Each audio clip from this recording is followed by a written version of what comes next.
Le bisoudrome. Le bisoudrome. Le bisoudrome. Le bisoudrome. Le bisoudrome. Vous écoutez le bisoudrome. Le bisoudrome. Le bisoudrome. Vous écoutez le bisoudrome.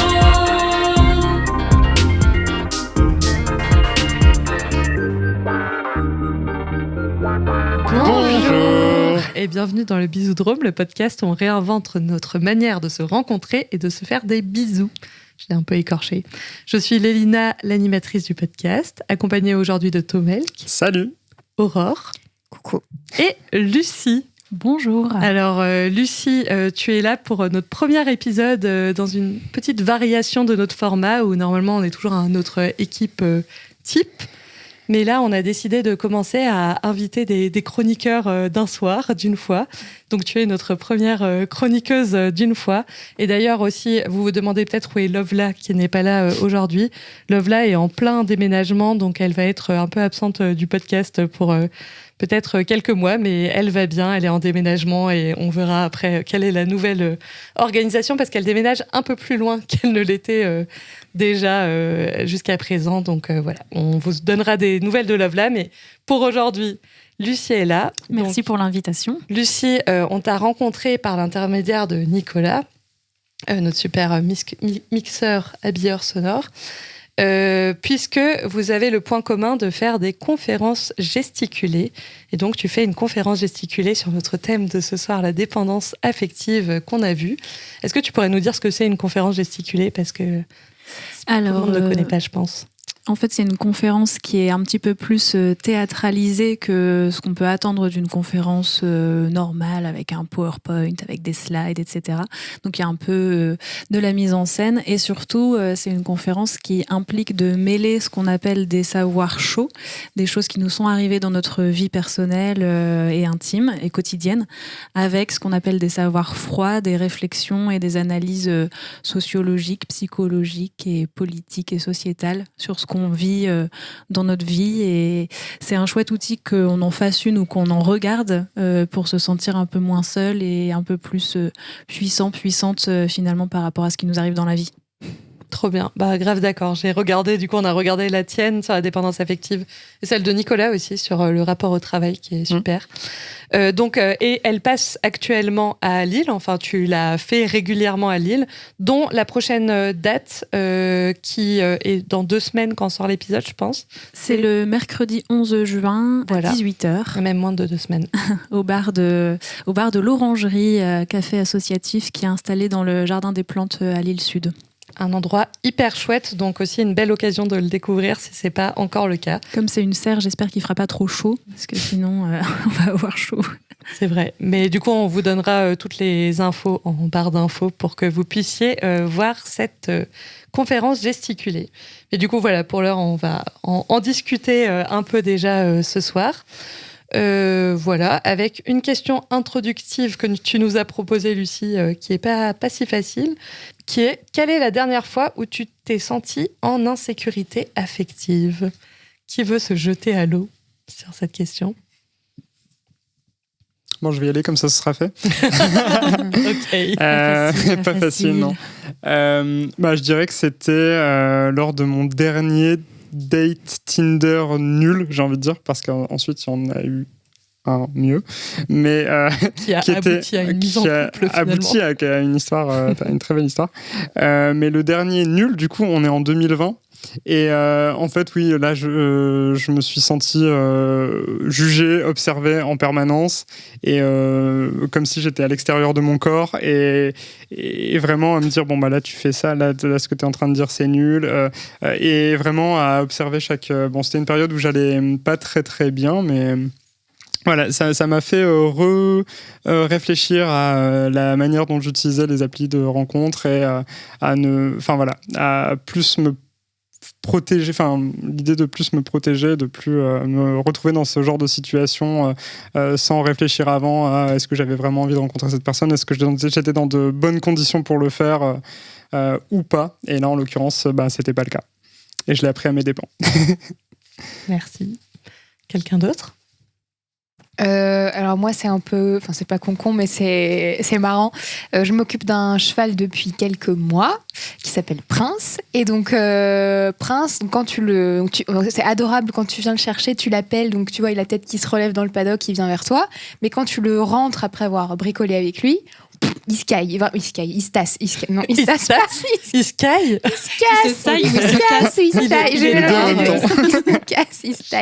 Il te regarde pas vraiment, tu dis bon bah ok, je t'ai curé les pieds, je t'ai torché le cul et tu te barres comme ça, sans me... et donc ça me faisait un peu mal au cœur de façon débile. Et il y a quelques jours, j'avais trouvé un coin où il adorait qu'on le gratte, vraiment il réclamait. Donc là cette fois-ci où je l'ai sorti, où je l'ai remis dans le paddock, vraiment, il venait vers moi, quoi. Vraiment, on continue à gratter et j'arrivais pas à m'en dépêtrer, donc je partais. Là, par contre, vraiment, je voyais sa petite tête vraiment, il cherchait. Et je sais pas trop où je voulais en venir avec ça, mais en fait, j'avais beaucoup réfléchi. C'est Prince qui était en dépendance affective vis-à-vis de toi, quoi. Au début, j'étais en dépendance affective. J'étais pas en dépendance affective, mais j'étais mais aime-moi. Et maintenant, tu m'aimes trop. Il faut que t'aimes tes amis. Et après, on a trouvé un entre-deux où il a compris que quand j'arrêtais de le gratter, c'est bon, il pouvait partir. Waouh, quelle belle histoire. Merci, Aurore. Lucie. Ouais, bah ouais, moi c'est un truc un peu plus intense que j'ai à raconter, mais en même temps un truc intense aussi. Ouf, c'est moins la team des intenses. De toute façon, j'ai fait une conférence où je raconte toute ma vie, donc c'est parti. Moi, c'était il y a 2 mois, du coup, j'étais en tournée dans la région lyonnaise avec la tournée, et puis mon amoureuse devait me rejoindre sur une semaine. Et donc, ça faisait un peu plus de 3 semaines qu'on s'était pas vus. Donc, le samedi où on allait se revoir, je m'en faisais un peu tout un schmilblick. Voilà, c'était un après-midi important pour moi sur lequel je mettais beaucoup d'enjeux. Et il s'avère qu'on devait se retrouver dans une ville où elle a aussi sa meilleure amie, enfin une de ses meilleures amies qui habite là. Et donc, moi, je m'étais imaginé qu'on allait se retrouver l'après-midi à la sortie du train. Et elle m'avait déjà prévenu d'avance que le soir, elle passerait plutôt du temps avec son amie. Et après, la semaine avant de se retrouver, elle m'appelle, elle me dit finalement, mon amie, elle me propose aussi d'aller voir le match de handball de son fils l'après-midi. Et du coup, au téléphone, je dis ouais, non, mais ça va, super, tout va bien. De toute façon, on passe toute la semaine ensemble après, donc ça va, je gère. Et puis, le lendemain, je l'ai rappelé pour dire en fait, je gère pas du tout cette histoire de handball où moi, je m'étais imaginé qu'on allait se retrouver à la sortie du train et qu'on allait passer du temps ensemble l'après-midi et tout ça. Enfin voilà, donc vraiment ce truc classique de jalousie et d'insécurité vis-à-vis d'une amie. Voilà. Eh ben, je vais te rejoindre sur une histoire de jalousie qui, pour le coup, est très chaude en mode récente. Donc, je me jette à l'eau aussi. Un de mes 2 amoureux a une nouvelle amoureuse. Et c'est quelque chose d'assez inédit dans notre vie parce qu'il a déjà eu des histoires, ça fait 1 an qu'on relationne, qui ont compté, mais jamais à un niveau d'intensité de cette relation qui est en train de se créer. Et du coup, et en plus, j'ai vu un peu la relation émerger devant mes yeux parce que quand j'ai rencontré cette femme, j'ai aussi assisté vraiment à la naissance de leur relation en réalité. Donc voilà, c'est un nouvel enjeu voilà, dans le polyamour et dans notre relation à tous les deux. Et je lui en ai parlé parce que je me suis rendu compte que ça créait quand même de l'insécurité en moi. Pas parce que j'étais jalouse d'elle en tant de qui elle est, quoi. Voilà, cette femme qu'en plus j'ai rencontrée. Mais parce que j'ai une impression de choses qui ont dû déjà se jouer ou de croyances que j'ai dans mes relations, que moi, je suis la personne qui propulse les gens, qui les coach dans leur vie, qui les fait aller mieux. Et qu'une fois qu'ils vont mieux, ils se disent « Ah, peut-être que en fait, je pourrais être avec une autre personne, quoi. » Et que j'ai aussi un peu la peur, qui est une peur aussi pour moi, que le polyamour, ce soit une phase et qu'en fait, l'un ou l'autre décide quand même finalement de se mettre exclusivement avec une autre personne. Donc voilà. Mais ce qui est très chouette dans cette relation, on a beaucoup de communication sur l'émotionnel et ce qu'on vit, enfin de communication, ce qui est vraiment une première pour moi dans un couple avec un mec.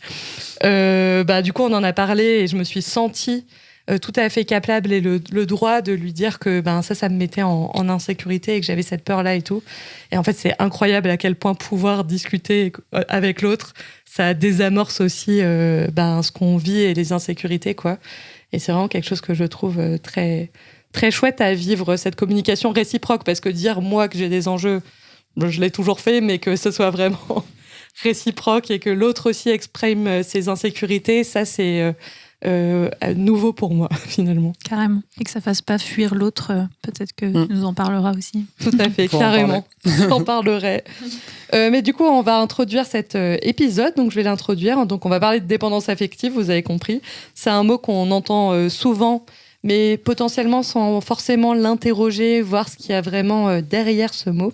Quand on en parle, on pense plutôt au versant psychologique, où la dépendance affective se traduit par un attachement insécure à l'autre et une dépendance à l'autre. Donc, on attend de l'autre qu'il nous donne l'amour, l'estime en nous qu'on ne trouve pas en nous-mêmes. Ça peut être une amoureuse, mais aussi une amie ou des personnes de notre monde professionnel. En réalité, voilà, ça dépasse le champ de l'amour. Mais quand on parle d'amour et de relations amoureuses, par exemple, mais aussi amicales, la dépendance affective, elle peut aussi être vue avec des lunettes sociologiques, où elle n'est pas une question seulement individuelle, mais aussi collective. Et on peut se poser la question de qu'est-ce qui nous pousse et qu'est-ce qui pousse notamment les femmes à se faire autant de nœuds au cerveau quand elles font des rencontres amoureuses ou sont en couple. Et j'ai un exemple de ma vie qui est que j'ai fait une formation en communication non violente sur plusieurs temps qui a été séparés. Enfin voilà, on s'est revus pendant 1 an, chaque fois 2-3 jours. Donc nos vies, les uns les autres aussi, évoluaient pendant ce temps. Et j'étais frappée par le fait que dans les situations présentées, une majorité de femmes parlaient de leur relation de couple encore et encore, mais surtout de comment elles pouvaient mieux répondre à leurs propres besoins sans en demander trop à l'autre. Comme si la solution, c'était de se suffire à soi-même, de ne pas déranger l'autre, même quand cet autre ne nous apporte pas de sécurité émotionnelle. Et par là, d'ailleurs, c'est pas le but de la communication non violente à la base, c'est de comprendre ses besoins, mais aussi de faire preuve d'assertivité, de pouvoir les exprimer, de poser des limites. Mais je sentais comment ça pouvait, et par moi aussi, être instrumentalisé pour dire, bon, on va répondre tout seul dans nos coins à nos besoins, comme ça, ça va déranger personne, quoi. Voilà. Et du coup, c'est un sujet qui est riche, qui est au carrefour de plusieurs thématiques qu'on a déjà abordées et qu'on abordera sûrement à l'avenir aussi. Mais je vous propose qu'on se jette une nouvelle fois à l'eau et qu'on discute de tout ça, du psychologique, du sociologique, de nos rapports personnels à la dépendance affective et de ce qui pourrait peut-être être réinventé pour en sortir individuellement ou collectivement, ou en tout cas faire peut-être un peu différemment que ce qui se joue dans nos vies. Voilà. Et Lucie, je te propose de commencer, si tu le veux bien. Y a-t-il un médecin à bord?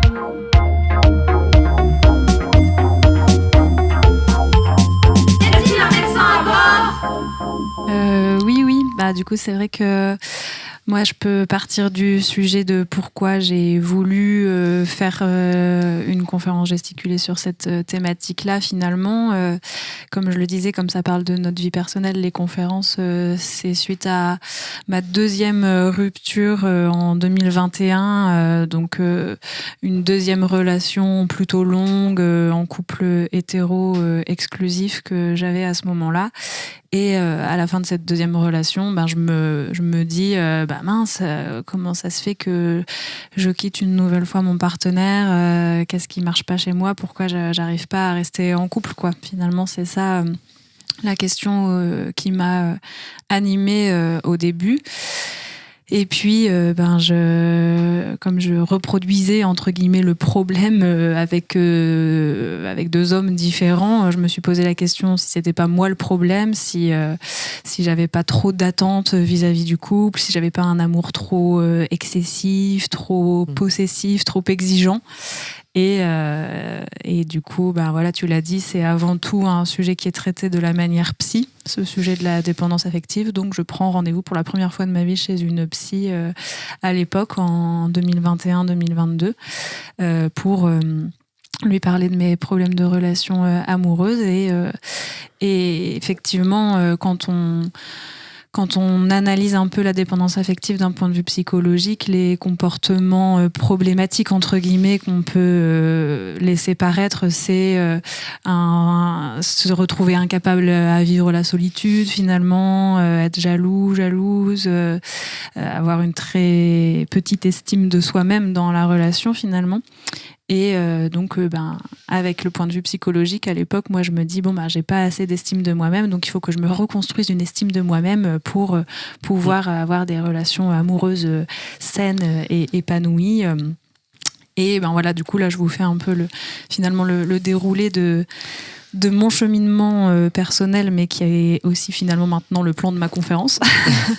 Mais du coup, je me rends compte assez vite que c'est difficile pour moi de me créer une estime de moi-même et d'avoir mes activités, parce que j'ai pas particulièrement de passion, je suis pas passionnée d'équitation ou passionnée de peinture ou de je ne sais quoi, ou de trucs finalement qui me font exister par moi-même, quoi, et pas uniquement à travers mes relations.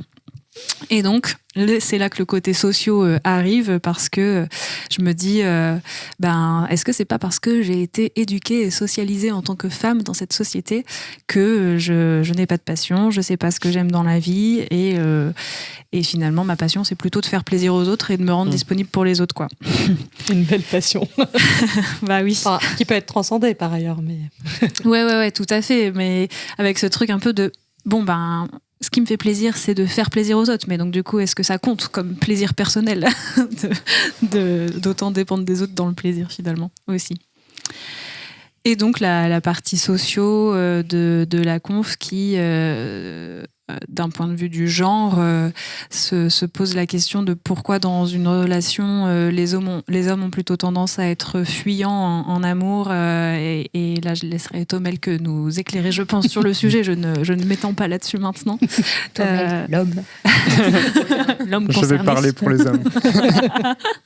Bien sûr, encore une fois, le genre, c'est...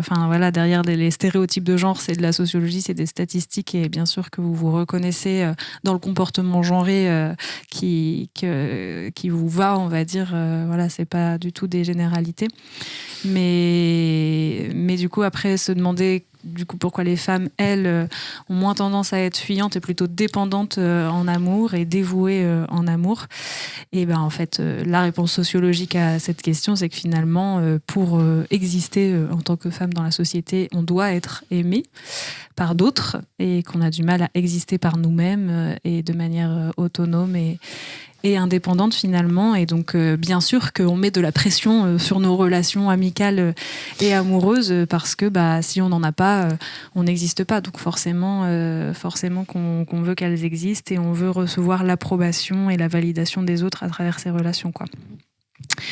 Voilà, après je fais un... Vas-y. Non.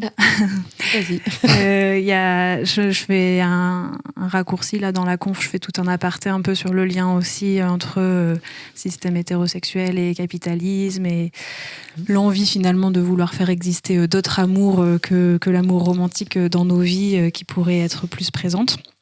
Mais la fin, je donne quelques pistes d'ouverture pour essayer de s'en sortir de la dépendance, des pistes sociologiques, des pistes psychologiques. Je dis que je me suis mise à faire des pratiques de corps comme le yoga ou le chant, parce que je trouve que se réapproprier son corps et l'écouter, c'est aussi un peu plus exister pour de vrai, quoi, dans cette société, exister par soi-même et être un sujet libre, on va dire. Il y a le sujet aussi de la mixité choisie, sans hommes cisgenres, ces espaces-là qui nous permettent finalement de gagner en confiance et de se rendre compte qu'on réussit à exister du coup sans eux, sans qu'ils soient dans les mêmes espaces que nous. Ça donne de l'assurance. Le lesbianisme politique aussi, moi, de sortir de l'hétérosexualité, ça a été un peu... un truc qui m'est paru comme évident, entre guillemets, d'envisager en tout cas que ce soit possible, pour que ce soit un choix éclairé, la personne que j'aime, que ce soit pas dicté par une sorte d'idéologie sociétale qu'est aujourd'hui finalement l'hétérosexualité. Et puis, comme je suis en quête de justice et puis d'égalité dans ma relation, j'ai un sentiment quand même que c'est plus facile d'atteindre l'égalité quand il n'y a pas le patriarcat qui vient se mêler de rapports de domination au milieu de la relation. Même si, bien sûr, je ne veux pas idéaliser les relations non hétéro, et qu'il peut bien sûr y avoir de la domination et de la violence dans ces relations-là aussi. Mais, Et puis, peut-être que la matrice patriarcale peut aussi avoir un impact sur des relations homosexuelles, même si c'est peut-être différent et évidemment moindre, mais ça peut, enfin, la relation n'existe pas en dehors de la société, quoi. Donc, bah ouais, complètement. Et puis un peu ce truc claqué au sol qu'on pourrait dire à certains couples non hétéros, de bah alors qui c'est qui fait l'homme et qui c'est qui fait la meuf dans votre couple, c'est ce qu'on appelle les comportements hétéronormés finalement. Mais ça se retrouve. Et tu donnes plein de ressources. On est reparti avec un petit livret plein de ressources, de podcasts, de livres. Donc c'est hyper intéressant.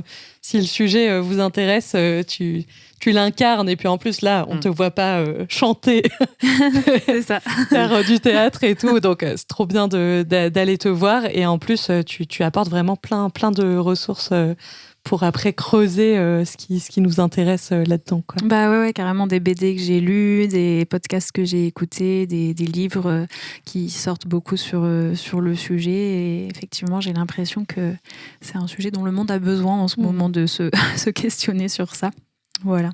Carrément. Ça me fait penser, mais bon, c'est une de mes marottes, donc je pense que vous en avez marre, auditeurs, auditrices, sur la place des relations non romantiques et aussi l'importance pour travailler collectivement la dépendance affective de remettre plus de liens au global dans nos vies, puisque si le couple devient le seul espace de sécurité potentielle, affective, d'endroits où on va parler de ses problèmes, de ses enjeux, on va chercher, et on en a parlé dans un épisode précédent, de l'entraide, bah en fait, ça devient vite en vase, en huis clos, quoi, et j'ai l'impression que ça augmente la possibilité d'une dépendance affective, puisqu'en fait, il n'y a qu'un autre et pas plusieurs autres qui peuvent constituer ce système réseau d'entraide, de soutien, de lien.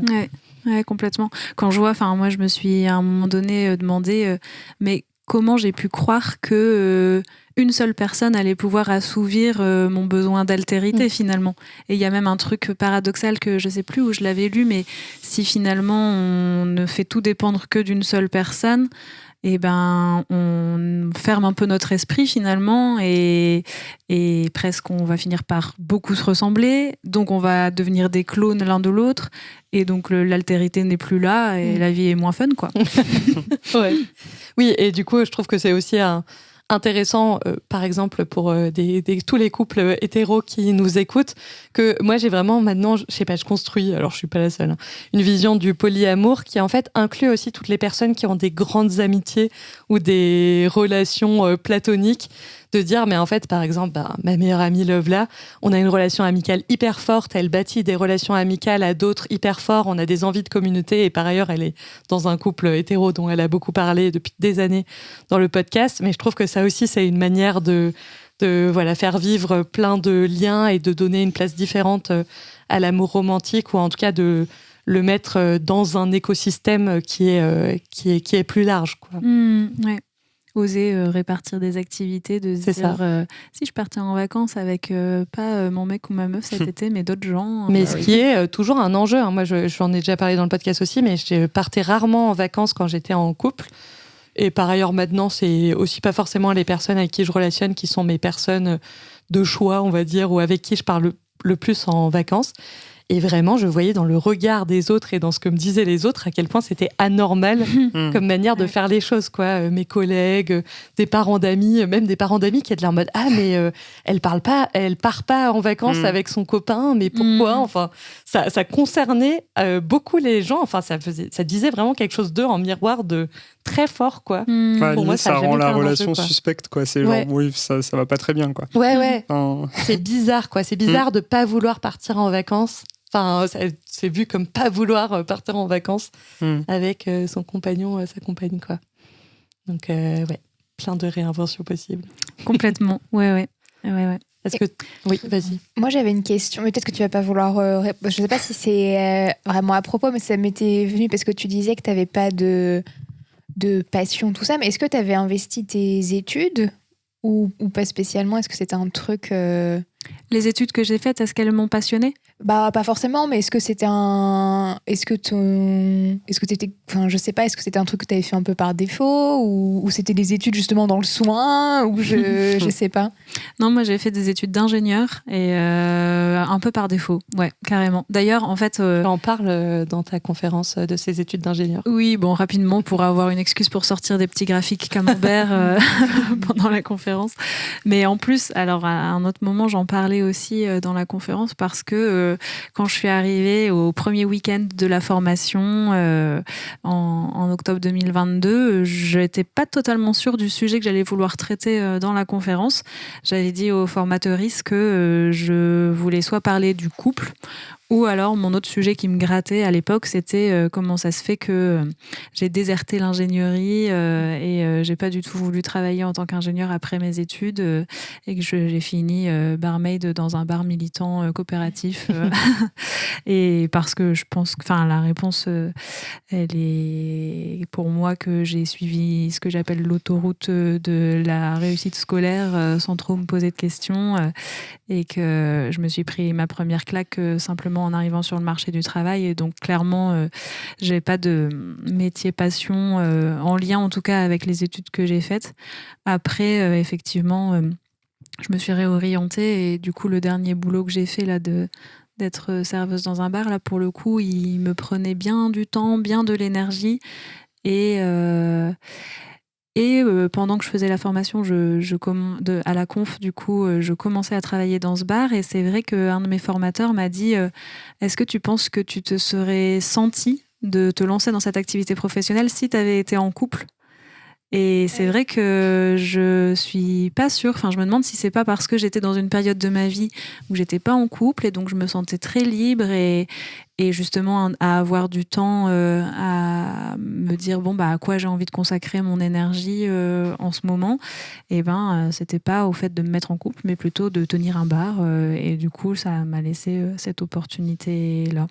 Pour mettre en contexte, et si ça vous intéresse, tu parles d'une formation, c'est parce que du coup, il y a un module de formation pour se mettre à faire des conférences gesticulées. Et d'ailleurs, il y en a partout en France. Donc, oui. Si jamais vous vous dites, mais c'est exactement ça que je veux faire de ma vie. D'ailleurs, j'y ai réfléchi moi-même. Je me suis dit, mais c'est tellement stylé.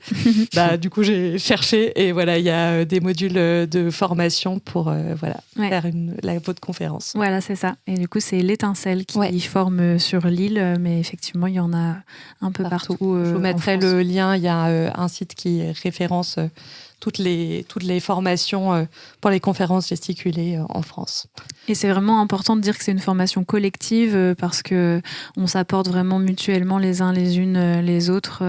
Il y a plein de petits trucs qui font partie de ma conférence que c'est mes camarades qui me les ont apportés pendant la formation et ça valide entre guillemets le fait que ce soit pas non plus un one person show. Je savais pas comment. One person show qui fait genre qu'on a tout compris d'un sujet et puis après on l'explique aux autres. Voilà, il y a un peu des regards critiques qui sont faits par le groupe pendant la conférence et voilà. Trop bien.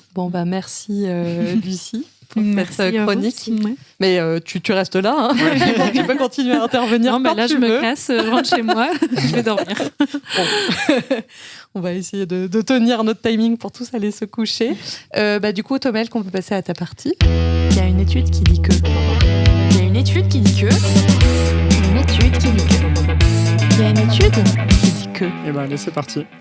Mais justement, j'en profite avant de commencer à parler en tant qu'homme. Je vais parler en tant que spectateur de cette conférence gesticulée, juste pour dire que j'ai trouvé ça bluffant, moi, parce que tu tiens plus d'une heure, finalement, c'est 1h15. 1h40. Et en fait, j'avais pas trop d'a priori, enfin, je me disais, ça va être cool, mais bon, enfin, sans plus, j'avais pas trop d'a priori. Et j'avais peur que tu traites le sujet de la dépendance affective, justement, d'un point de vue très psycho. Et en fait, je trouve ça bluffant et je trouve ça d'autant plus bluffant là en ayant galéré à trouver un angle pour cet épisode, d'avoir réussi à faire le lien entre autant de sujets de ton expérience personnelle, psychologique, sociologique, politique et de réussir à tisser des liens entre tout ça. Donc voilà, juste pour remettre une pièce dans la machine de aller voir cette conférence gesticulée et aller voir des conférences gesticulées en général. Et on va vous embaucher comme commerciaux, c'est pas possible. C'est clair. Et puis, si vous nous écoutez. Ce que tu disais juste à la fin de ton intervention sur le côté collectif, et ça se ressent vraiment en tant que spectatrice de la conférence gesticulée. Il se passe vraiment quelque chose avec le public et tout le monde participe en fait avec toi à ton histoire qui se déroule devant nous avec plein de médias différents, plein de types d'art. Donc voilà, juste pour dire ça. Et je vais rendre vite fait des honneurs quand même où, pour le plan, on va dire quand même de la conférence, je me suis beaucoup appuyée sur la BD Les Sentiments du Prince Charles de Liv Strömquist, qui a vraiment été une révélation et qui est hyper bien documentée.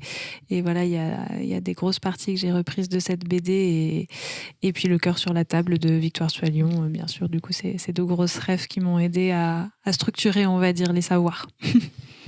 Trop bien. Bon, ça y est, je parle en tant qu'homme. Je Allez. prends ma grosse voix et Oui. tout. Vas-y, Le baryton. tu es. Non, mais du coup, je voulais parler de peur de l'engagement, de phobie de l'engagement ou d'aversion à l'engagement plutôt. Un sujet qu'on a déjà abordé dans la saison 2 du Bisoudrome, et j'avais parlé plutôt là d'abondance, de possibilités, de relations avec les réseaux, les applications de rencontres, etc.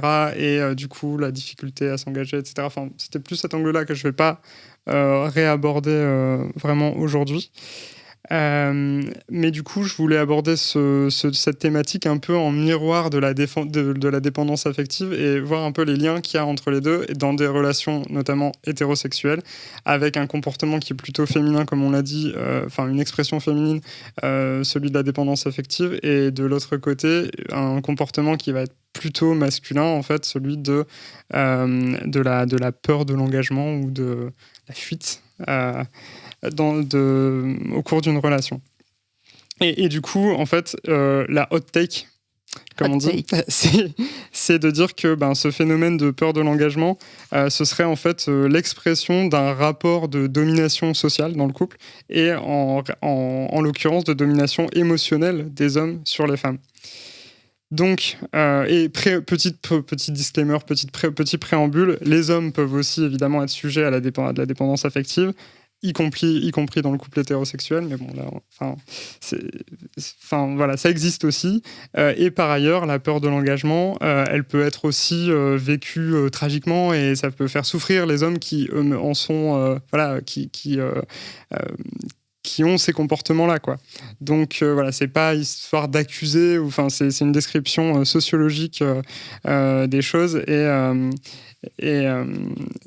voilà, de mettre en lumière ce rapport de domination sociale qui existe et dont il faut être conscient en fait pour comprendre comment les comportements ensuite vont survenir. Du coup, pour cet épisode, j'ai ressorti mon Pourquoi l'amour fait mal d'Eva Illouz, que j'ai relu avec ses raisonnements un peu alambiqués, donc c'était un peu difficile de construire quelque chose. Et j'ai surtout relu le chapitre La demande de reconnaissance, l'amour et la vulnérabilité du moi. Là, on est vraiment dans le sujet.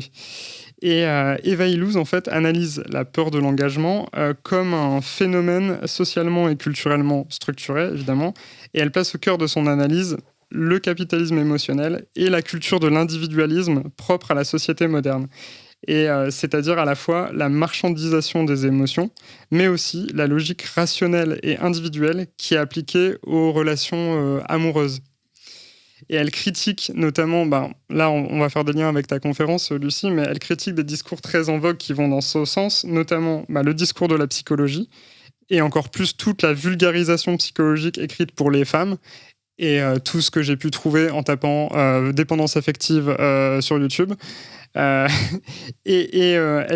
critique aussi le discours managérial qui pousse en fait toujours plus à l'affirmation individuelle et à une introspection toujours plus poussée, comme si toutes les solutions étaient en soi-même. Et c'est ce que tu dis au tout début, parce que ta première réaction, ça a été de chercher en fait ce qui n'allait pas en toi, de voir là où tu avais pu faire des erreurs, et en fait d'être dans une forme de surintrospection et voire d'auto-accusation finalement à la suite d'une relation que tu considérais avoir été comme un échec puisqu'elle s'était pas finie comme tu le souhaitais. Et du coup, voilà, en fait, ces discours-là vont nier en fait la question de la détermination sociale de la valeur du moi. C'est-à-dire que la valeur qu'on s'accorde à soi-même,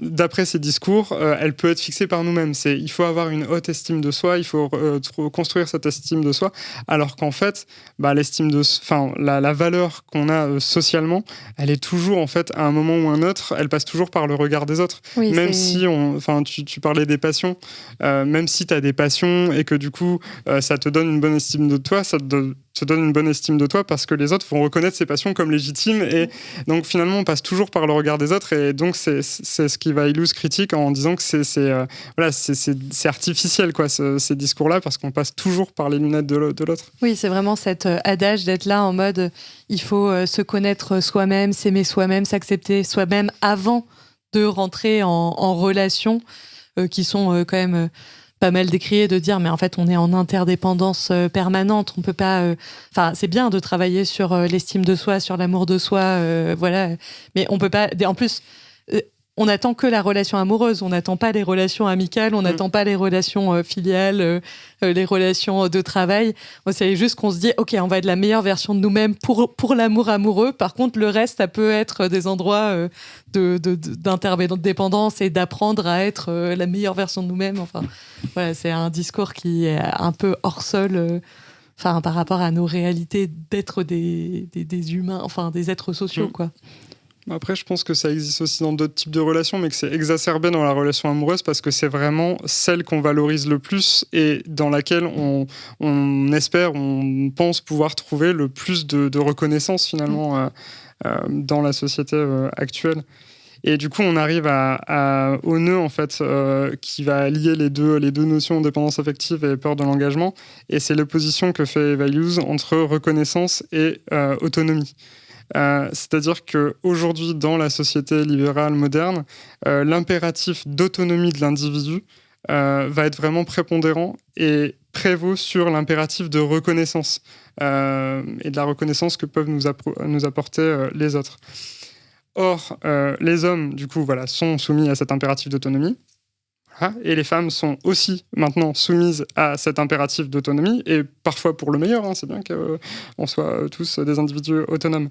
Mais en même temps, pour les femmes, ça entre en contradiction avec leur assignation à un rôle émotionnel et relationnel qui les expose donc à des formes de domination. Et c'est cette contradiction que vont devoir gérer les femmes, alors que les hommes, finalement, un peu moins, parce qu'ils ne sont pas soumis aux mêmes injonctions contradictoires. En tout cas, moins. Du coup, l'engagement est devenu, dans ce contexte-là, une menace pour l'autonomie. Et Vaillous écrit que dans ce contexte, s'engager signifie renoncer à d'autres possibilités et donc à son autonomie et à la maîtrise de soi. Deuxièmement, les relations modernes sont fondées, plus que c'était le cas auparavant, sur une forme d'esprit de liberté contractuelle. Et il y a aussi une diversification des formes de relations, alors qu'avant c'était peut-être un petit peu plus balisé, même si on va pas faire de simplification trop grande parce qu'il y avait aussi des divers types de relations. Tout ça crée de l'incertitude et des portes de sortie peut-être de la relation qui sont plus nombreuses aussi qu'avant. Donc ça peut créer là tout ça, on pose un certain nombre de choses qui vont pouvoir créer de l'insécurité affective et aussi de l'inhibition des demandes de réassurance et d'engagement de la part de celles qui en ont peut-être besoin du fait de leur rôle assigné relationnel, les femmes en l'occurrence. Et donc de dépendance au moindre signe de reconnaissance. Et toute cette spirale-là va pouvoir créer de la dépendance affective. Et d'ailleurs, par rapport au rôle émotionnel, je crois qu'il y a aussi, je sais plus où est-ce que j'avais vu ça, mais la contradiction avec le rôle sociologique qu'on attend des femmes de faire des enfants aussi. Ouais. Et qui est encore, qui repose beaucoup sur elles. Et donc, on nous demande d'être autonome en amour et de faire comme les hommes et de se dire non, mais c'est bon, moi, je n'ai pas besoin d'être collante en amour ou de dépendre d'un homme, mais on nous demande quand même de trouver un homme pour faire des enfants et trouver le père de nos futurs enfants, quoi. Si vous voulez lire tout ça, et un peu, en fait, Eva Illouz, mais d'une autre manière, tu parlais de Liv Strömquist, elle a fait un livre sur la rupture amoureuse qui s'appelle La rose la plus rouge, je sais plus la suite, bon, je vous le mettrai en description, que bon, j'ai pas aimé sur tous les points, mais en fait, elle reprend beaucoup ces œuvres d'Eva Illouz, qu'elle met en scène, en dessin et tout, et où elle reprend toute cette idée des femmes qui se sont calquées à cet enjeu d'autonomie des hommes, qui est une version en plus moderne de l'amour, puisqu'il y avait un moment où c'était vraiment les hommes qui étaient là en mode à vraiment être là au pied des femmes et à être hyper émotifs et hyper forts dans leur amour, sérénade et compagnie. À fond, quoi. Et qu'en fait, ça a switché à un moment donné. Les hommes, maintenant, l'attendu, c'est cette autonomie-là. Et du coup, les femmes se calquent sur cet attendu des hommes, parce que enjeu sexiste, il y a une vision de se dire on va faire ce que les hommes font parce que c'est ça qui est valorisé sociétalement, quoi. Mais avec toutes les contradictions que tu indiques, qu'elle indique, quoi. Et donc on en arrive là au drame. Et c'est que en fait, dans la relation amoureuse, il y a des enjeux de pouvoir et de contrôle, et donc potentiellement une domination émotionnelle qui peut se mettre en œuvre. Et là, je vais vous citer Eva Illouz dans le texte. Elle dit « L'homme a la haute main sur le processus de contrôle de la reconnaissance, en l'initiant et en contrôlant son flux, ce qui explique qu'il se sente bien moins responsable des réussites ou des échecs de la relation. » Et elle explique « Plusieurs caractéristiques de notre univers moral sont intimement liées au pouvoir des hommes et expliquent la structure de la reconnaissance dans les rapports amoureux. L'idéal d'autonomie interfère avec la reconnaissance et opère à l'intérieur d'une structure de distribution de l'autonomie fondamentalement inégale. » C'est-à-dire que, en fait, c'est l'homme qui va fixer le niveau de la reconnaissance, parce que en ayant plus accès à des ressources qui vont lui permettre d'être autonome et d'atteindre cet impératif d'autonomie, il va pouvoir moins s'engager, plus s'engager. En fait, sa valeur sociale ne dépend pas, dépend moins de cette relation que celle de sa compagne dans une relation hétérosexuelle. Et de l'autre, du coup, il y a une dépendance de l'autre côté pour sa partenaire qui va être un peu plus importante. Et en fait, tout ça fait le lien aussi avec la question du capitalisme et du capitalisme patriarcal, où l'assignation des femmes à des rôles plutôt domestiques, à des rôles émotionnels, relationnels, les a relégués dans une sphère à avoir des ressources économiques moins importantes, des positions sociales plus basses, et souvent et du coup aussi à relationner avec des hommes plus âgés, souvent plus avancés dans leur carrière. Et donc en fait la domination émotionnelle là qu'on essaye d'expliquer, elle va être aussi renforcée par d'autres types de domination qui vont s'inscrire dans le même schéma patriarcal, quoi. Donc voilà, tout ça, c'est le tableau qu'on a dressé par Eva Illouz, qui nous explique pourquoi il peut y avoir une domination émotionnelle sur le désir d'attachement des femmes par les hommes, qui les oblige à mettre en sourdine ce désir de reconnaissance et à imiter en fait le détachement des hommes et leurs besoins d'autonomie, sans pour autant avoir toutes les cartes en main pour être d'aussi bons individus autonomes qu'eux, quoi. On en revient à ce stage de communication non violente où il y avait, je sentais vraiment, c'est mon interprétation, mais ce désir de dire on va se rendre autonome dans nos besoins par nous-mêmes pour ne plus l'attendre de l'autre, pour ne plus le faire peser sur cet autre qui potentiellement ne donne pas cette sécurité émotionnelle par ailleurs, quoi. Et après, moi, j'avais envie de juste un peu nuancer et critiquer peut-être l'approche d'Eva Illouz, parce qu'en lisant, plusieurs fois, je me suis dit, j'ai l'impression que ça parle des quarantenaires d'aujourd'hui, quoi, des gens qui sont nés en 75, 82, 83, pas beaucoup plus tard.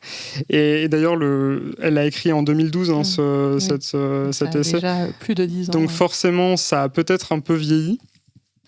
Et aujourd'hui, en fait, il y a aussi une diversification des formes relationnelles chez les jeunes, des normes de genre qui sont peut-être un peu moins prégnantes et avec un éclatement des normes de genre. J'ai dit quoi, les formes de genre ? Les normes de genre. Des normes de genre qui sont peut-être...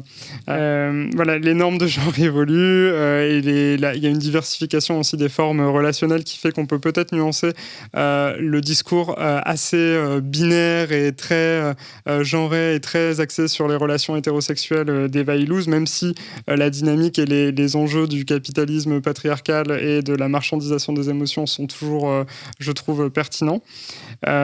Et d'autant plus, aujourd'hui, on pourrait se dire que le capitalisme est toujours présent, la logique libérale et marchande et la marchandisation des émotions a peut-être encore gagné du terrain.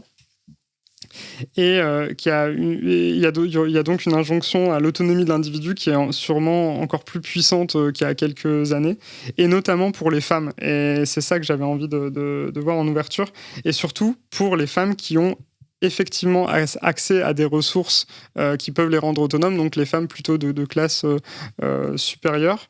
Et ça me faisait penser à la chanson de Miley Cyrus. Je m'attendais pas à ça. Non, mais Flowers. Ah oui. Bah oui. Flowers. Ouais. Et toujours, et en fait, cette injonction à être, en fait, à se suffire à soi-même, et en fait, on y revient toujours, quoi. Et du coup, en ouverture, voilà, je voulais parler du film Julie en 12 chapitres. Je sais pas si vous l'avez vu. J'en ai entendu parler. Mais... Je l'ai vu 2 fois, mais je l'ai oublié 2 fois. Je sais pas pourquoi ça s'appelle comme ça en français. On dirait un titre québécois, mais en anglais, c'était The Worst Person in the World. Ah oui. Et qui est un peu plus parlant quand même. Julie en 12 chapitres, c'est pas très clair, ouais. Et que je trouve je trouve que c'est un film qui est assez situé socialement, hein. C'est une femme plutôt de catégorie sociale supérieure qui est jeune, enfin voilà, qui a 30 ans, je crois, 31 ans dans le film. Qui est très générationnel, en fait, très actuel, où il y a une logique de l'affirmation de l'individu très très forte. En fait, c'est l'histoire d'une jeune fille, donc une jeune femme, Yulia, qui fait différentes études, qui se cherche. Elle fait tout comme moi, elle fait médecine, psycho, photo. Ouais. Ah. Et c'est pour ça que t'as pas aimé ce film. Il y a un transfert. Un petit peu. Elle essaye de trouver sa voie, de s'affirmer en tant qu'individu. En même temps, elle est dans une relation avec un artiste qu'elle admire, à qui elle aimerait bien ressembler, mais qui est plus âgé. Donc elle est dans ce schéma de relation hétérosexuelle et où elle est dans une situation socialement inférieure à son partenaire. Et pour autant, elle est dans cette logique de se chercher, de s'affirmer en tant qu'individu. Et finalement, en fait, chapitre après chapitre, elle va développer, elle va fuir différentes relations à chaque fois qu'elle va avoir l'impression de fermer en fait son horizon et de prendre une voie qui n'est pas celle de l'artiste unique qu'elle aimerait être. Mais pour autant, et c'est là-dessus que je voulais terminer, et après vous me direz ce que vous avez pensé du film, je trouve que cette peur de l'engagement parce que c'est une figure féminine de la phobie de l'engagement pour moi, Yulia dans ce film, elle ne s'exprime pas de la même manière que celle des hommes, parce que il n'y a pas pour moi de contrôle en fait sur le robinet en fait de la reconnaissance qu'elle apporte à ses compagnons qui peuvent parfois tomber des nues ou en fait qui peuvent rebondir assez vite, qui ont d'autres ressources, mais elle va le jouer en fait comme un drame avec elle-même plus qu'avec les autres.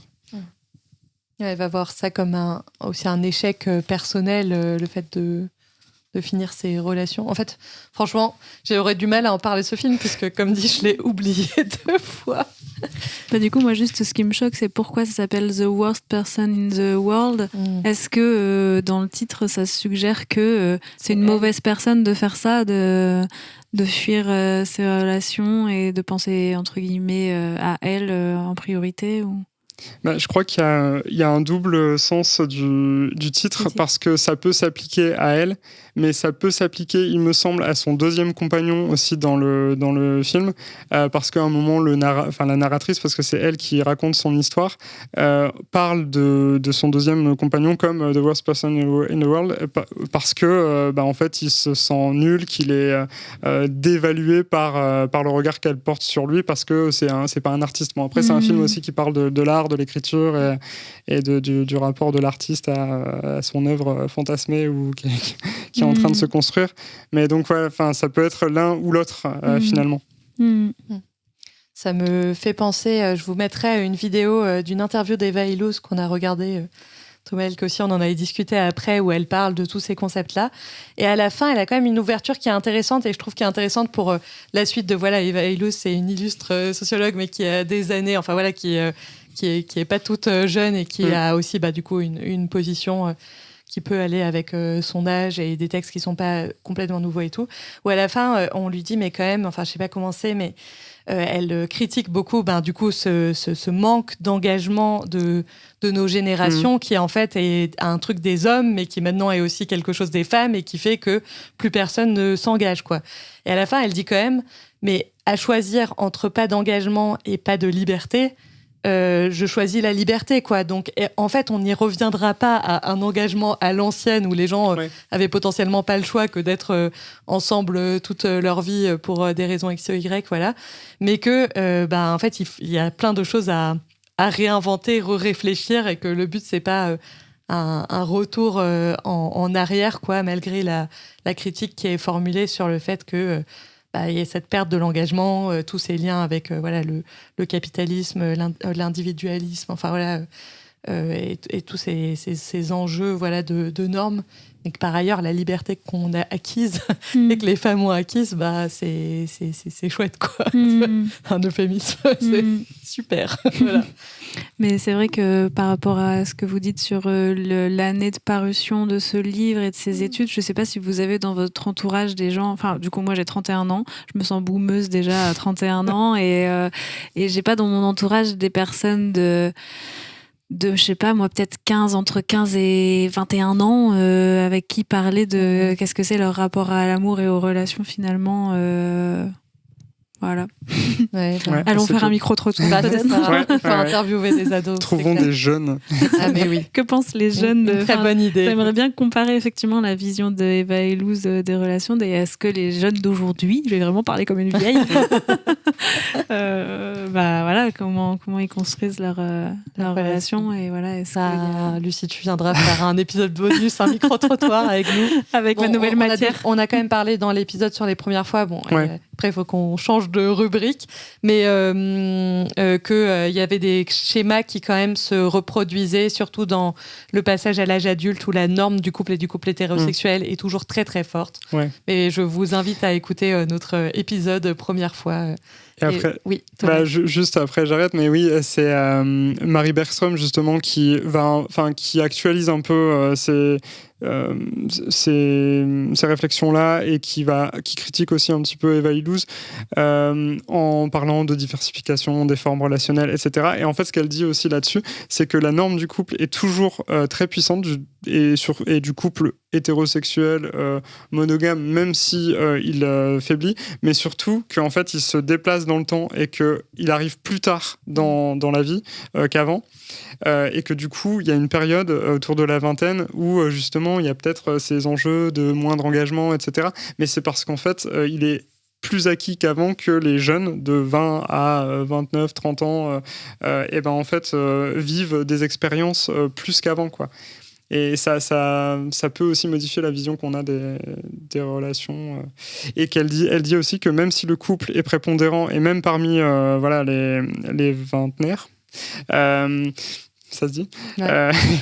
Et ben en fait, c'est la cohabitation qui est en perte de vitesse et qu'on a de plus en plus de couples non cohabitants, ce qui change aussi les dynamiques et toutes les dynamiques dans le couple, ne serait-ce que sur le partage des tâches domestiques, la manière dont on va se contrôler l'un l'autre, dont on va peut-être avoir des relations en dehors du couple ou pas. Ben, dans ce cas, je vais passer à ma partie et je vais vous faire ma psychanalyse en 10 minutes. Et analyse sociologique, comme ça vous pouvez être tous mes psys et sociologues. Tu vas raconter ça, qui va raconter sa vie. Qui va raconter sa vie?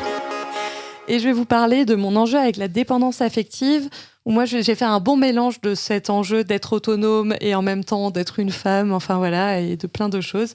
Puisque moi, la dépendance affective, elle se présente d'une manière un peu différente, qui est vraiment par un certain syndrome du sauveur et une hyper-indépendance en même temps. Donc moi, ma croyance, c'est de me dire ah non, mais je vais abandonner les autres. C'est pas les autres vont m'abandonner, donc j'ai quand même une peur d'abandon en réalité, mais je me dis ah mais si je suis pas là pour cette personne, mais je vais l'abandonner quoi. Genre je me sens très responsable pour les autres et du coup je me sens responsable d'être là pour eux, elles.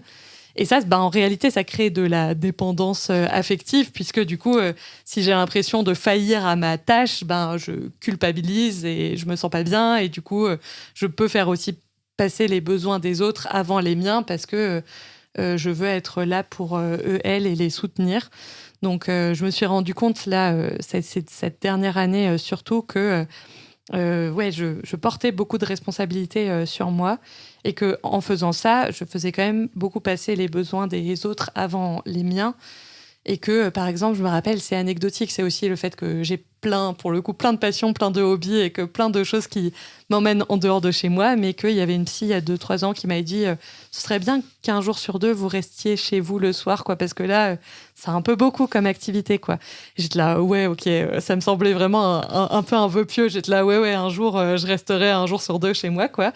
Et quand là, ces derniers mois, j'ai vraiment essayé de le mettre en place, je me suis rendu compte que mon problème se situait quand même par rapport aux autres, quoi. Pas tellement par rapport à mes hobbies qui, par ailleurs, peuvent exister aussi chez moi, ou voilà, mais par rapport au fait de me dire, ah, mais je vais moins voir les autres, je vais moins voir mes amoureux, je vais moins voir mes amis, et je serai moins là pour eux.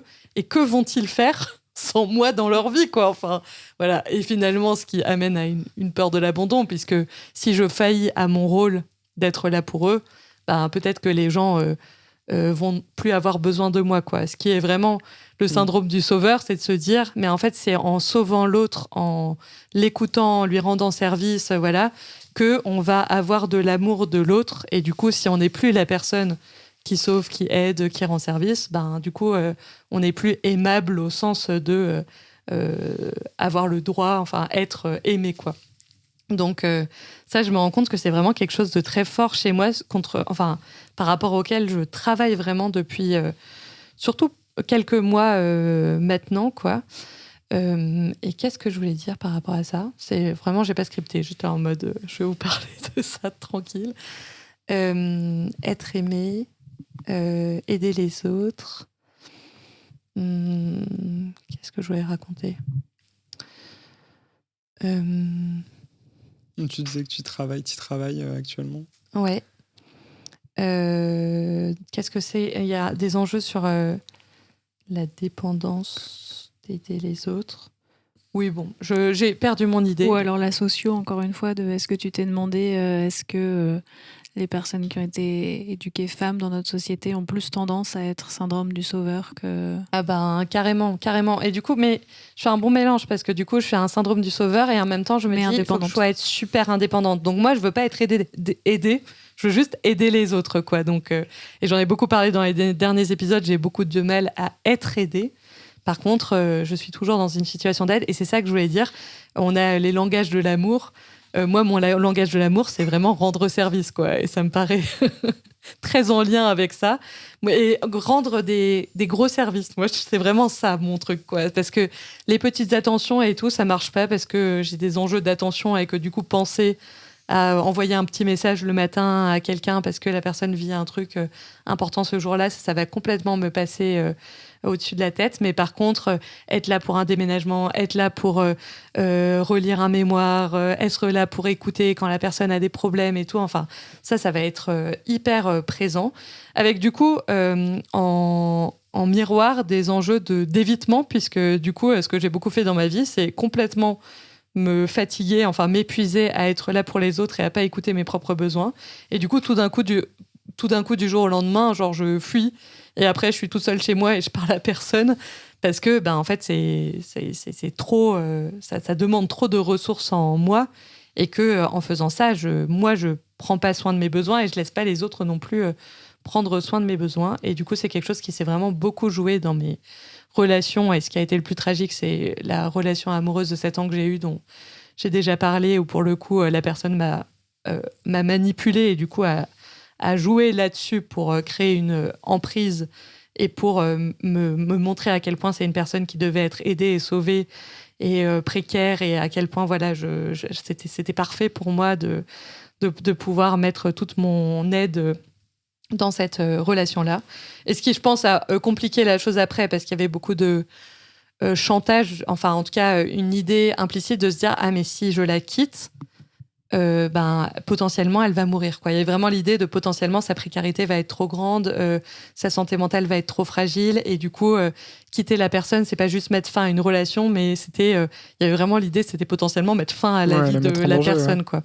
Donc ça, c'est terrible, parce que je pense que c'était quelque chose qui était déjà très fort en moi, et qui a d'autant plus été fort que ça a été activé par une peur qui devrait pas être une peur en fin de relation, quoi. En fait, on est tous responsables de soi et on a le droit de mettre fin à des relations, et on a le droit de se dire, mais en fait, la personne, elle, ça va être OK, quoi. Peut-être que ça va être difficile pour elle, mais en fait, je suis responsable de moi, elle est responsable d'elle, on est des adultes, et sans tomber dans une ultra individualité, une ultra autonomie, en fait, on a le droit de mettre fin à des relations et de pas avoir peur pour la vie de la personne, qu'on mette fin à cette relation-là, quoi.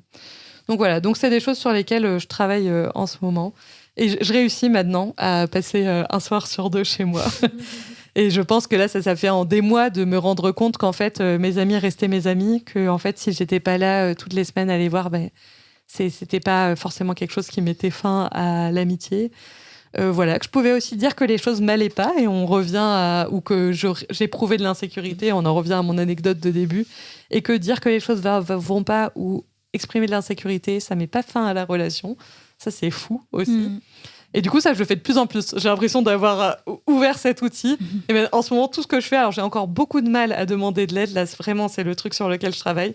Par contre, dire que les choses me vont pas, ça, j'arrête pas de le faire. Là, en ce moment, je suis là en mode, OK, ça me va pas. Et je dis aux gens, je dis à Lovela, je lui ai dit, bon, alors attends-toi à ce que potentiellement, là, je rentre dans une ère où je vais pas arrêter de dire que des choses ne me vont pas. Donc voilà, ça c'est fun, j'aime bien ça.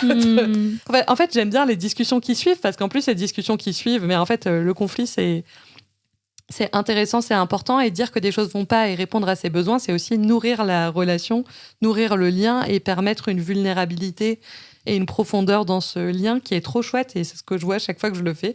Je suis là... La personne ne fuit pas, et en plus, ça nous donne l'occasion de creuser en profondeur dans notre lien, de nourrir notre lien, de nourrir notre engagement aussi l'un à l'autre. Et en fait, c'est super, quoi. Voilà. Donc, bravo, félicitations. Merci. Ça a été, c'est un gros travail en cours. Donc ouais, franchement, challenge de l'année, c'est plus demander de l'aide et pas à me laisser aider, parce que Lovela m'a dit récemment que je me mettais encore dans une position de passivité en disant que je me laisse aider plutôt que de demander de l'aide. Donc voilà. Donc voilà. Mais du coup, une dépendance affective que pendant longtemps, quand même, pour conclure peut-être, j'ai vraiment pas perçu et pas compris, parce que je suis là en mode non, mais moi je suis ultra autonome en fait, je suis ultra indépendante, et vraiment j'ai pas besoin des autres, quoi. Ouais, carrément. Socialement, quand au premier abord, puis même plus qu'au premier abord, oui, en plus j'ai toujours eu une personnalité forte et affirmée, du coup avec une idée de dire non, moi j'ai pas d'enjeu forcément, enfin vous pouvez voir peut-être ailleurs mes enjeux d'estime de moi ou de confiance en moi, mais voilà, je suis assez sociable, assez forte, présente et avec, je prends de la place dans ma manière d'être avec les autres et tout. Et c'était vraiment l'image que je me renvoyais à moi-même, quoi. Alors qu'en fait, dans cette volonté de sauver, il y a au fond complètement une peur de l'abandon, parce que avoir peur d'abandonner, c'est avoir peur de l'être, quoi. Enfin, tout est en miroir, quoi. Donc donc à creuser. Et je pense que cet enjeu un peu de responsabilité de patriarche, des fois, ça peut aussi être quelque chose qui est assez masculin dans une aide vraiment de l'action, et de se dire que c'est aux hommes de un peu cette idée de pourvoir, d'aider, d'être là et tout pour l'autre. Et je pense que ce syndrome du sauveur, il n'existe vraiment pas que pour les femmes. Mais moi, j'avais en plus quand même l'envie d'être aimée, et cet enjeu, cette nécessité d'être aimée pour exister, et quand même tous ces enjeux aussi genrés en plus, quoi. Donc un joli package. Voilà, donc ça permet un peu d'incarner par un exemple ce qu'on se raconte. Voilà, je ne sais pas si ça appelle à d'autres réactions de ce témoignage. On attend que tu nous dises ce qui ne va pas, du coup. Bah ouais, c'est clair. Je reviendrai vers chacun. Je vous ferai une liste de tout ce qui ne va pas. Non, mais vraiment, j'adore. Ça, j'adore. Non, mais parce que oui, il y a quand même, je pense qu'on en a parlé, j'ai l'impression de ne pas arrêter de parler de Love là. Je suis là en mode, cette femme qui n'est pas là dans cet épisode, je suis très heureuse que tu sois là, Lucie. L'année dernière, j'ai fait un arrêt pour épuisement. Et de 3 jours, c'était pas grand-chose. Mais 1 ou 2 semaines avant, on a eu une dispute avec Lovelah parce qu'elle disait que elle me sentait pas assez là pour elle. Et moi, je disais, non, mais là, je peux pas être là pour toi. Enfin, voilà. Et en fait, tout ce qui se jouait, c'est que moi, je demandais à personne, et pas à elle non plus, d'être là pour moi, quoi. Et qu'en fait, je continuais à me dire, oui, peut-être je peux être là pour elle, mais peut-être pas, enfin. Et dans quelque chose qu'en fait, elle ne me demandait même pas. En réalité, mes amis me demandent pas de me sacrifier pour eux et d'être là pour eux d'une manière qui est pas saine pour moi, et de moi pas demander de l'aide, quoi.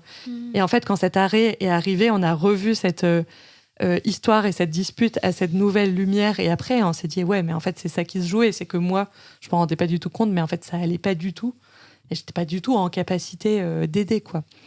Donc voilà, répondre à ses besoins et s'aider soi-même, c'est important, et même si tout est aussi une question d'environnement, de sociologie, il y a quand même des bases psychologiques qui sont intéressantes aussi dans comment on prend soin de nos besoins et comment on les reconnaît. Bon, on peut peut-être passer à ta dernière partie qui est aussi psychologique, peut-être, Aurore. Un avis sur tout. Surtout un avis. Un avis sur tout. C'est un peu un globi de plein de trucs que j'ai lus et écoutés ces temps-ci. Parce que ce terme, ce dépendance affective, ça... Il m'énerve un peu, j'ai l'impression qu'il s'est un peu employé, pas à tort et à travers, mais je pense que la dépendance affective, ça existe, mais j'ai l'impression que ce que c'est vraiment un trouble qui est beaucoup plus fort que ce qu'on pense. Je peux citer Florence Escaravage, que j'avais déjà parlé d'elle, c'est elle qui avait écrit La drague pour les nuls. Et là, j'ai lu son livre, c'est quoi ? C'est Love Intelligence, voilà. Et des fois, elle fait des interviews comme ça, j'aime bien l'écouter, je la trouve marrante, où elle dit « Mais les femmes ne sont pas dépendantes affectives ». Elle dit ça comme ça. Et parce que j'ai l'impression que, oui, voilà, c'est un truc qu'on décrit souvent, que tu as cette espèce de binôme, la femme dépendante affective et l'homme fuyant. Et dans cette interview, elle dit « Mais les femmes ne sont pas dépendantes, c'est juste que, oui, quand on tient à quelqu'un, qu'on a vécu des moments de complicité et que tout à coup la personne s'en va, oui, en fait tu protestes, tu veux te raccrocher, ça me semble pas être, ça semble pas être relevé de la pathologie du lien. Et donc là, il y a ces jours-ci, j'ai entamé un livre de Sylvie Tenenbaum qui a pas mal écrit au sujet de la dépendance affective. Et alors, elle est psychothérapeute, donc j'arrive pas trop à savoir ce qu'elle a fait comme étude. Je ne sais pas ce que vous avez fait, madame. Si vous avez si vous avez un master en psycho, si vous avez fait médecine, si vous Souvent. psychothérapeute, Ouais. titre libre de droit. Ouais, c'est Souvent, ça, ce ouais. titre-là. mais c'est très agressif comme manière de dire la chose parce que je ne sais, c'est ce que je ne Ça sais ne préjuge pas dans sa compétence. non, oui, Oui. voilà, c'est juste que je ne sais pas d'où vous partez. Et donc, elle ouvre son. On lui parle On s'adresse directement à à elle. cette femme, si elle nous écoute. Et Il faut donc, elle, préciser en commentaire. dans un de ses livres, donc il y a dépendance affective dans le titre du livre.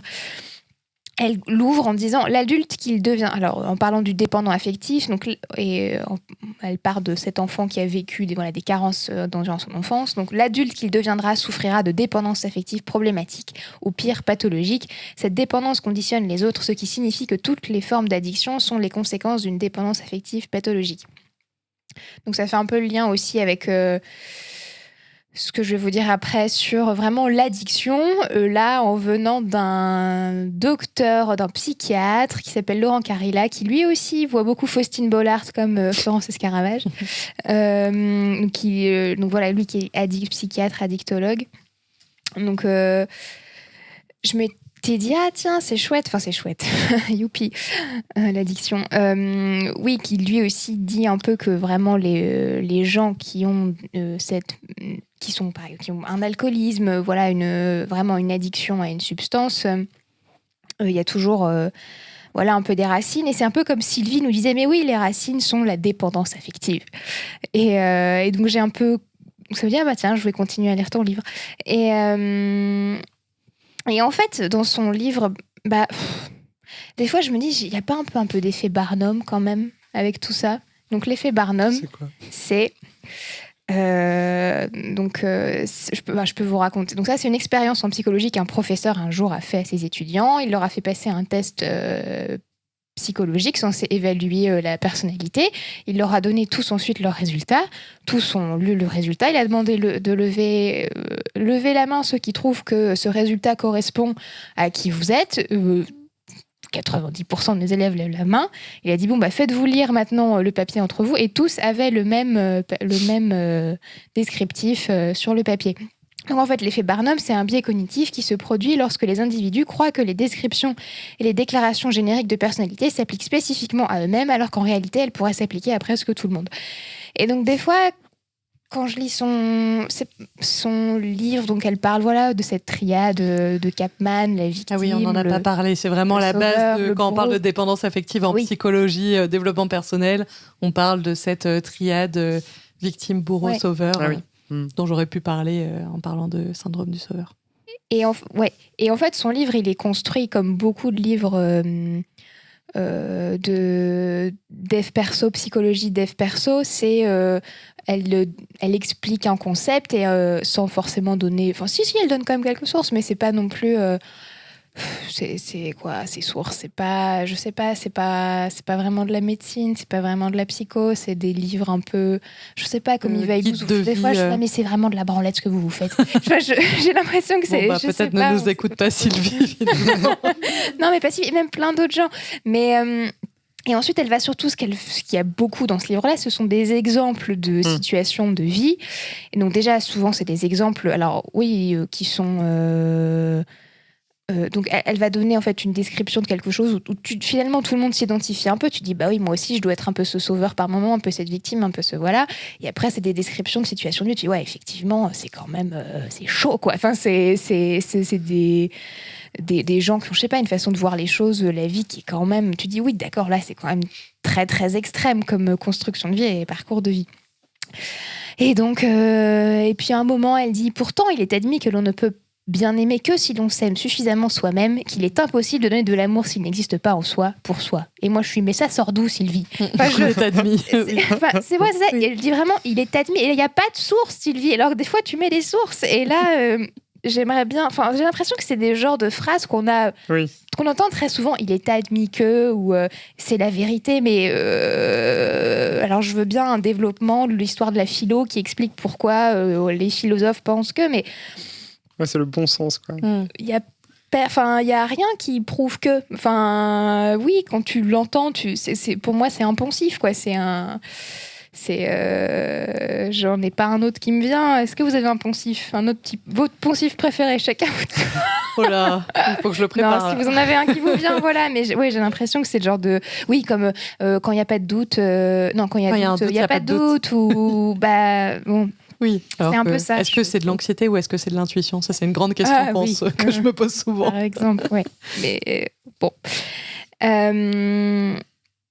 Et donc tout ce gloubi-glouba d'idées, enfin de choses qui me traversent, qui me passent par la tête, ça vient un peu se mélanger avec des trucs que j'ai lus ailleurs. Donc par exemple, Emily Nagoski, qui a écrit Come As You Are, donc je jouis comme je suis, c'est quand on est tout seul, et Come Together, je sais pas s'il est encore sorti donc jouissons ensemble, si on veut la traduction. On parle tout le temps, dont on est fan ici. Beaucoup. Dans Come Together, elle va parler du profil donc d'un humain lambda et elle l'oppose au giver. Donc, ça serait un peu la caricature de l'homme et le giver, la femme. Et elle, c'est marrant, elle dit... Donc, elle décrit l'humain vraiment comme un évitant qui est assez centré sur ses propres besoins, un peu égoïste, tout ça. Et le giver qui est très dans le soin, dans le comment tu vas, le bienveillant, voilà. Et elle dit, comment ça serait le monde si tout le monde était un humain? C'est la fille, ça serait quand même un peu chiant. Et comment ça se passerait si tout le monde était un giver? Ça serait quand même vachement plus sympa. Et donc finalement, elle aurait plutôt tendance à nous dire, en fait, faut pas forcément chercher à être cet être complètement indépendant qui pense qu'à soi, mais peut-être si tout le monde était dans le donnant, ça serait peut-être mieux. Et je trouve que il y a aussi, alors j'ai pas lu son livre, j'aimerais bien le lire. Il y a une fille qui s'appelle Maureen Mellet. Bon, elle a une histoire de vie. Et je pense que son compte est assez connu parce qu'elle parle beaucoup de. Elle a presque fondé un peu sa carrière sur sa relation qu'elle a avec son compagnon qui s'appelle Paul. Donc c'est toute elle a eu une histoire de vie, une enfance de maltraitance, voilà. Elle a rencontré ce Paul quand ils avaient 12 ans, ils ont été ensemble, ils sont séparés, ils se sont retrouvés et elle fait un truc qui s'appelle la thérapie du couple allié et elle base tout un peu, enfin elle est pas trop dans le dogme, c'est pour ça que je trouve qu'elle est intéressante, mais elle est beaucoup plus dans le qu'est-ce que la relation vient réparer. Faut arrêter de vouloir se réparer tout seul. Parfois, la relation, c'est aussi un truc qui peut apporter des choses. Mais bon, aussi, pour revenir à l'addiction, à la dépendance, donc aussi, je dis dépendance affective, c'est quand même le terme de dépendance, c'est pas rien être dépendant. Donc, c'est quoi la dépendance? Donc, si vous voulez entendre des histoires de gens qui sont vraiment dépendants, vous pouvez écouter le podcast de Laurent Carilla qui s'appelle Addiction avec un K, parce qu'il s'appelle Carilla avec un K. Et il y a aussi le podcast de la chanteuse Rose, je ne sais pas si vous la connaissez, qui a chanté La Liste. Ah oui, oula. Wow. Ça nous ramène aussi en 2012, ça, comme Eva Illouz. Et alors, c'est assez fou parce que c'est une chanson très mignonne, très à l'eau de rose. Et elle, en fait, elle a été une sacrée cocaïnomane pendant des années où vraiment elle... parcours de vie où tu te dis t'aurais pu mourir 15 fois. Et donc tous les deux c'est pas le même podcast mais ils parlent tous les deux d'addiction et c'est donc alors je préfère celui de Laurent Carilla parce que des fois Rose tu nous fais du poncif là. Rose tu nous elle aussi. Je trouve des fois elle est un peu dans la alors que Laurent Carilla pour le coup il est beaucoup plus il va vraiment poser des questions aux gens sur vraiment, c'est le médecin, quoi, le psychiatre qui est vraiment, il joue son rôle de psychiatre, où il va même me rappeler. Moi, j'adore quand il donne des infos comme ça, genre cocaïne plus alcool, coca-éthylène. Alors là, vraiment, c'est incroyable hein, comme cocktail. Évidemment, c'est terrible, ce genre de truc. Ou alors, vous savez que vous pouvez mourir quand vous prenez de l'ecstasy. Votre foie peut se nécroser en prenant de l'ecstasy. Alors surtout, pas de rigolade. Oui. Comment? Ne commencez pas. On devient un podcast qui fait de la prévention sur les drogues. On peut mourir en prenant juste une seule fois de l'ecstasy. Donc lui, il nous rappelle ce que c'est en fait être addict. Alors pour lui, donc c'est un espèce de petit test. Alors c'est vraiment juste histoire de peut-être un peu avoir la puce à l'oreille. Donc, il parle des 5 C de l'addiction, donc le contrôle, la consommation, la compulsion en continuité et les conséquences. Donc, le contrôle, donc il y a une perte de contrôle sur sa consommation. Vraiment, on ne peut pas s'empêcher de de consommer. La consommation, donc voilà, cette envie irrépressible de consommer. Il parle de craving. Donc c'est le mot anglais, mais on n'a pas vraiment de traduction en français. Donc voilà. C'est un peu l'avidité, quoi. Ouais.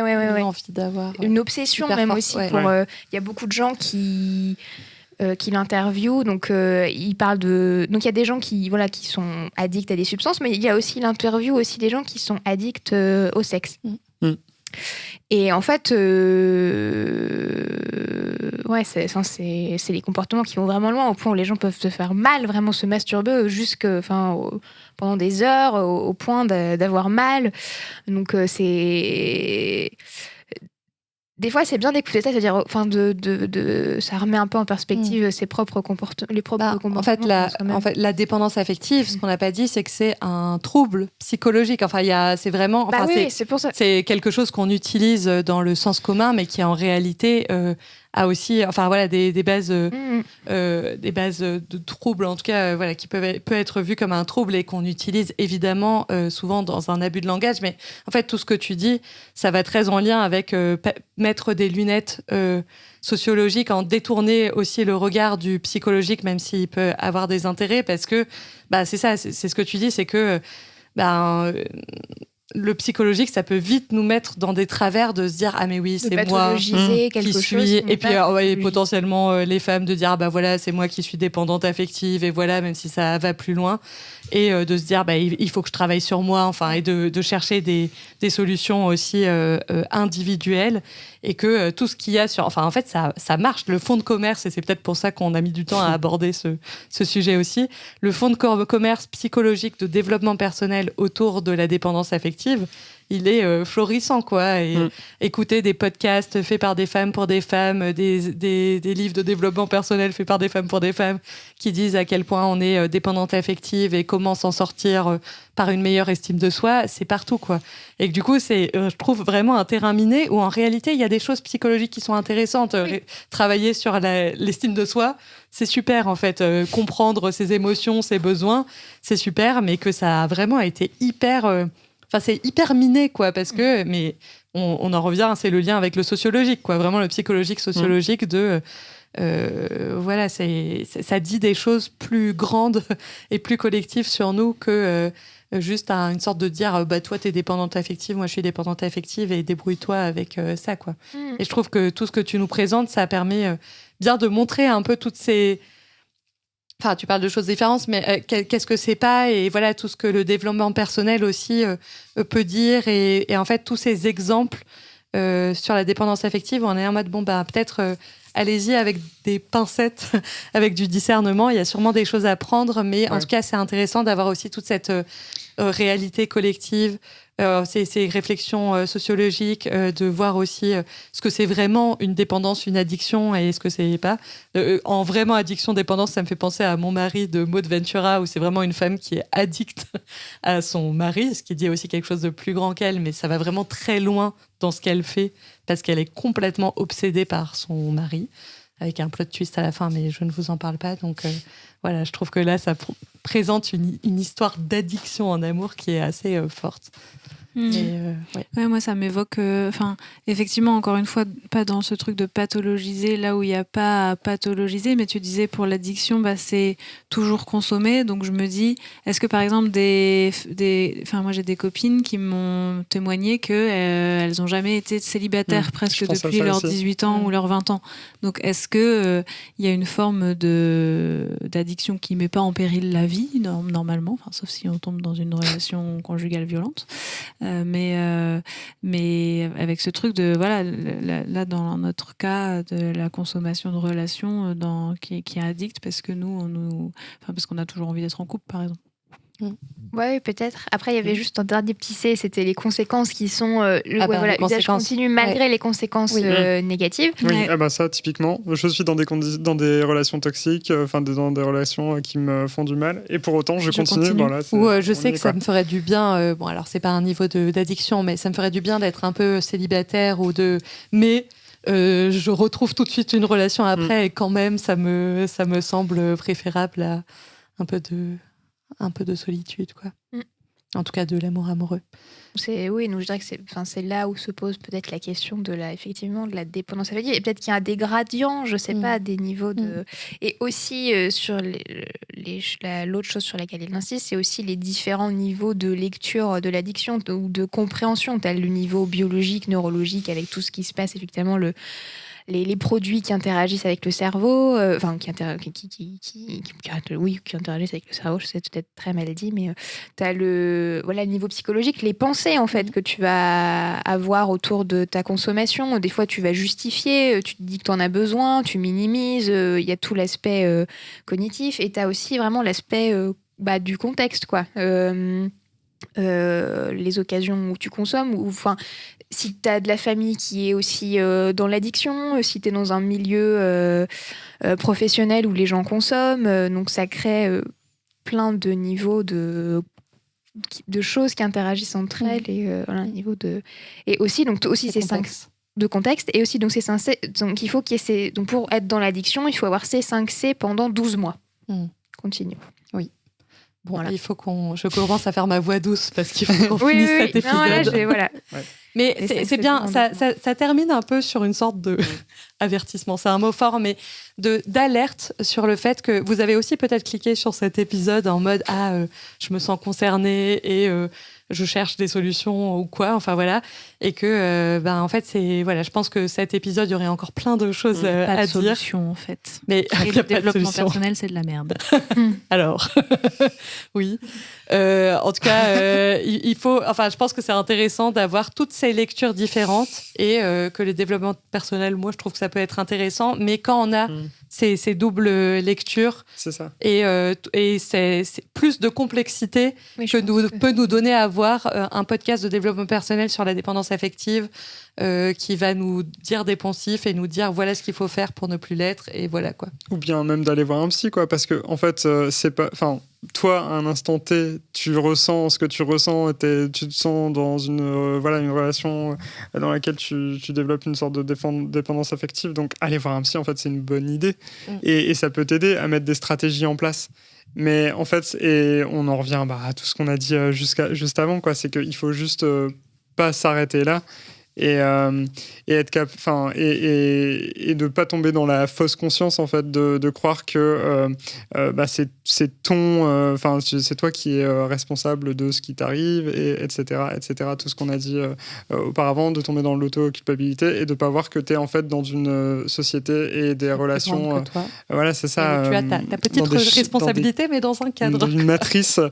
Oui. Mais pour autant et je trouve que pour revenir au sujet de l'épisode de la conférence de Lucie, moi je trouve que tu fais bien le balancier en fait entre ces solutions individuelles qui peuvent être super utiles à un instant T et tout ce que tu peux tester, et en même temps la prise de conscience de tout le panorama qui mène à ces comportements-là quoi. Et les deux sont indissociables pour moi pour en sortir. Voilà. Du coup, allez voir la conférence la boucle est bouclée. La boucle est bouclée. On a fait un peu des spirales comme Merci encore pour l'invitation. Merci à toi d'être venu. On a fait une nocturne là. On va pas se coucher tôt finalement. Merci beaucoup à vous, auditeuristes, qui nous avez écoutés. N'hésitez pas à réagir sur notre Insta du Bisoudrome. On a aussi des Insta personnels. Moi, Lélina, toi, Tomelk, maintenant. Et Lucie, je ne sais pas où on peut te retrouver ou retrouver les informations sur ta conférence gesticulée. Alors, je suis un peu nulle en réseau pour l'instant. Donc, il y a un site qui s'appelle conférence-gesticulée.net où je mets mes dates et où il y a toutes les conférences gesticulées qui sont jouées dans la région aussi. Voilà. N'hésitez pas. Je mettrai le lien, comme ça, vous pourrez suivre l'actualité. Super. Puisque ça ne s'arrêtera pas en juin. Il y en aura d'autres conférences gesticulées en septembre et après. Donc voilà, si c'est pas celle-ci, ça pourra être une autre. Tout à fait. Très bien, je vous remercie et d'ici la prochaine fois, des bisous. bisous.